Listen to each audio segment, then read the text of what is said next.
Good afternoon and welcome to the Nasty Natty podcast on this Thanksgiving Tuesday.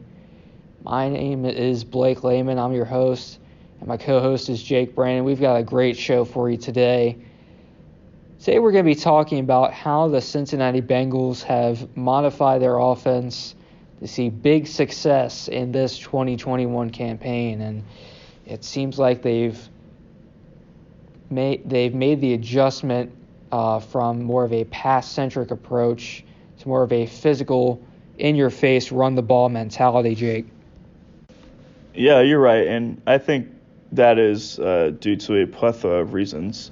The first reason would be them realizing that putting the entire offense through putting the ball in Joe Burrow's hands and having us carry the offense is what I was attempting to say.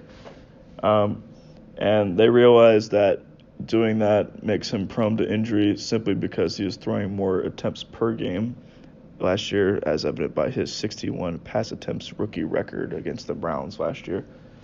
And going to a more balanced approach is more of Zach Taylor's speed coming from the West Coast systems of the LA Rams. Anyway, the numbers back up that more physical run-the-ball approach as Joe Mixon is having a resurgent year, similar to the pace that he held in 2018, where he was the AFC rushing champion with 1,168 rushing yards. He is already at 759 yards through 10 games, averaging 76 yards per game, and is top 5 in the league in rushing.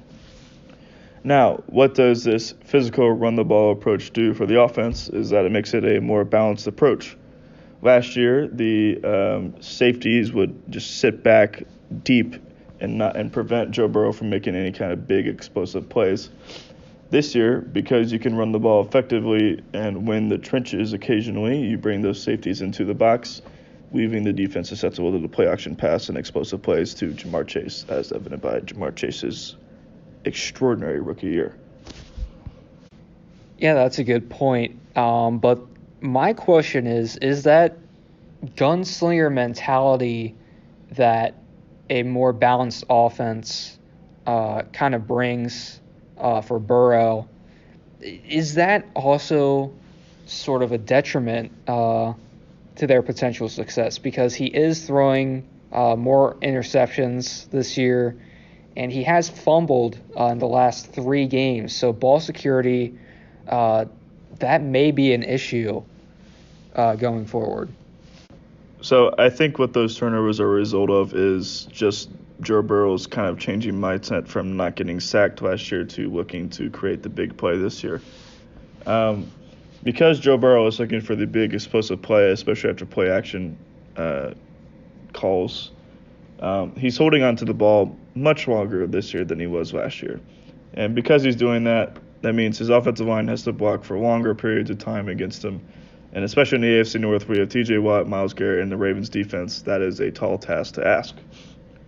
Now, what I think he can do is look for those explosive plays, but realize that those explosive plays aren't always going to happen, so he has to make the smart decision. And that smart decision may even include running for 6 yards as opposed to throwing a 45-yard interception. And I think a great example of that could be just looking at the current Pittsburgh Steelers. You know, Big Ben doesn't have the arm that he used to have, but he does still have some dynamic receivers and a great running back. And Big Ben, early in his prime of his career, would hold on to the ball long because he trusted his arm to be able to make the big play. But now he's one of the league leaders in snap to pass with just around 2 seconds. And Joe Burrow's is much longer than that, and thus Joe Burrow is susceptible to the strip sacks that we have seen in the last 2 games and the poorly decision-making interceptions, such as the one in the end zone against Baltimore. So to kind of propose a sort of solution to that, I would suggest that Joe Burrow would look to be the more efficient passer in terms of yards per attempt as opposed to looking for the big play, every play action pass. Right, and I feel like a big part of that too, that we'd be remiss not to bring up, would be the injury that he sustained last year. Obviously, and he still is getting pressured. His sack rate is up, he is still getting sacked at about the same rate. Last year he got sacked 32 times through 10 games. This year he's been sacked 28 times through the same amount of games. So obviously the O-line is a concern still. Yep, the offensive line giving up a similar amount of sacks and a higher sack rate this year than last year is certainly alarming, but I think it does have to be taken into context. This year, especially since the Bengals are looking for the big play, Joe Burrow's holding on to the ball longer, like we previously said, and an offensive line that is lacking in talent is being asked to block for longer seconds per attempt. So there's definitely some coverage sacks involved in those numbers, but yes, the point remains that the offensive line is still a work in progress, and hopefully Frank Paul can get the group to improve by the season's end and a push for the playoffs.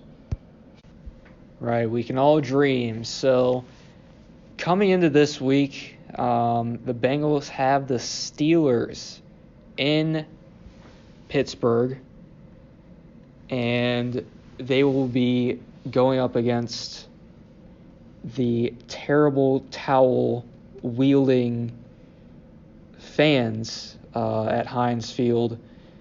So, Jake, who do you have this week? So, unfortunately for the Bengals, this game is not at Heinz Field. It is actually at Paul Brown Stadium. Now, you might be asking the question why that would be an unfortunate situation. Well, given the Bengals' track record of playing the Steelers at Paul Brown Stadium, it would be remiss to discuss how poorly the Bengals and their pathetic organization have looked against them at home. For quarterbacks not named Ryan Finley, Andy Dalton and Joe Burrow have not beaten the Pittsburgh Steelers at home since 2013, when they beat the Pittsburgh Steelers 20-10 on a September 16th evening. Furthermore, even though the Bengals beat the Steelers by 2 touchdowns in Heinz Field earlier this year, the Steelers are missing many key defenders for that game. Reports have come out that TJ Watt, Joe Hayden, and Minka Fitzpatrick are attempting to be able to get healthy / get off the COVID list in time for this upcoming game on Sunday. In addition to that, let's think about the motivation that the team will be facing after losing to the pathetic Bengals by 2 touchdowns in their home field. So to answer your question about what I'm previewing for this game, I would look for a improved offensive line for the Steelers to go back to their run-the-ball-first mentality that they have possessed for several decades. I would expect Najee Harris to find some holes and be able to get some long yards on some rush attempts. I would expect the Pittsburgh Steelers quarterback, future Hall of Famer Ben Roethlisberger, to get the ball out of his hands quickly into the hands of his playmakers, specifically Chase Claypool and Deontay Johnson. And in doing so, I would also further expect them to pick on cornerback Eli Apple, even though he had his first interception of the season last week. As for the Bengals side, I would expect them to look at film from the previous matchup earlier this week and try to employ some of those same concepts. Also returning to their run-first mentality with Joe Mixon seeing the success that he had last week. I would expect them to also be a run-first team this upcoming week. Run-first teams for both offenses would likely lead to a quicker game, leading to a lower score game. My prediction would be Pittsburgh 24, Cincinnati 23 as your final score for this upcoming week. Well, let's just hope that the Bengals end up proving you wrong, and I have some reason to believe that they may, because although the Bengals are the Bengals, the Steelers do have Minka Fitzpatrick, TJ Watt, and Joe Hayden listed as questionable this week. So, any one of those big playmakers being out, that obviously creates a big hole in the Steelers' defense. So I believe, the Bengals do have a chance in this one. I believe that the score will be 24-21 in favor of the Bengals. So from my partner, Jake Brannon, my name is Blake Lehman. This has been your Rivalry Week edition of the Nasty Natty Podcast. Go eat some turkey this weekend.